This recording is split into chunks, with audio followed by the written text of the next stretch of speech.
जख्मी हुए हैं। ईरान की जानिब से हमलों के आगाज के बाद अमरीकी फौज इजराइल की मदद को आ गई है। And a serious threat to the peace, security and stability of the entire region and beyond, with serious implications. Iran has the right to self-defense under Article 51 of the UN Charter.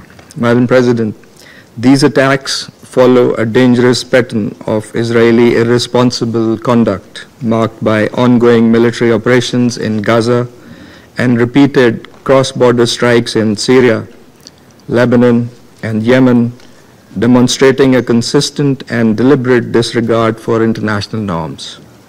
Israel's actions in the Middle East reflect a continuing pattern of unilateral militarism in flagrant violation of Article 2(4) of the UN Charter and represent acts of aggression as defined under General Assembly Resolution 3314 of 1974. Israel's serial breaches of sovereignty normalize impunity, erode the authority of the United Nations, and gravely undermine the international order. Such blatant aggression and contempt for international law has already had devastating consequences. In Gaza, tens of thousands of civilians have been killed as a result of Israeli military onslaught, and a humanitarian catastrophe has unfolded under an illegal blockade that has in fact been there for over 15 years. In Syria, Yemen, and Lebanon, Israeli airstrikes have repeatedly targeted sovereign territory, undermining regional stability and exacerbating tensions. The fact that these attacks against Iran have happened in the middle of a negotiations process aimed at finding a peaceful diplomatic solution to the Iranian nuclear issue makes it all the more morally repugnant and against international norms.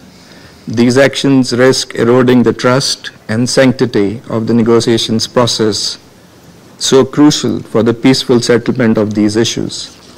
Madam President, Pakistan reaffirms its support for the resolution of the Iranian nuclear issue through peaceful means, diplomatic engagement, and sustained dialogue. The JCPOA was an outcome of painstaking and arduous yet constructive negotiations. It charted a roadmap to comprehensively address the concerns of the parties involved by clearly defining their relevant obligations and responsibilities. The illegal use of force against Iran and the ensuing situation are likely to frustrate the ongoing diplomatic efforts and could destabilize a region that is already under very severe stress. The ongoing diplomatic contacts to reach a negotiated deal and other endeavors to promote regional peace and security must not be allowed to be appended. It is highly regrettable that these attacks have happened when the IAEA was continuing its verification activities in Iran. Such actions threaten the IAEA's technical work, which should be supported and not disrupted. Israel has violated international law, IAEA statute, and several IAEA resolutions by attacking the IAEA safeguarded facilities. In addition to serious violation of international law, these attacks risk setting a dangerous negative precedent and pose a grave threat to safety of populations in the region and around the globe. Pakistan, as an immediate neighbor of Iran, is therefore seriously concerned. Security Council Resolution 487 strongly affirmed such attacks as a clear violation of the UN Charter, the norms of international conduct, and a serious threat to the entire IAEA safeguard regime. We call on all parties, Madam President, to fulfill their respective obligations and responsibilities and avoid escalation. Even in these testing times, diplomatic engagement and dialogue must be prioritized. Clearly, the international community is in favor of peace and stability in the region. In a few days, next week, the international community, the UN membership, was to come together to express its will to chart the path for the Palestinian state as part of the two-state solution that would usher in the long-awaited, just and durable peace in the Middle East. Israel's reckless and irresponsible behavior cannot be allowed to jeopardize the efforts for peace, endanger the stability of the entire region, and risk wider escalation, thereby threatening global peace and security. The Security Council bears primary responsibility to maintain international peace and security and to stop this aggression immediately. It must hold the aggressor accountable for its actions.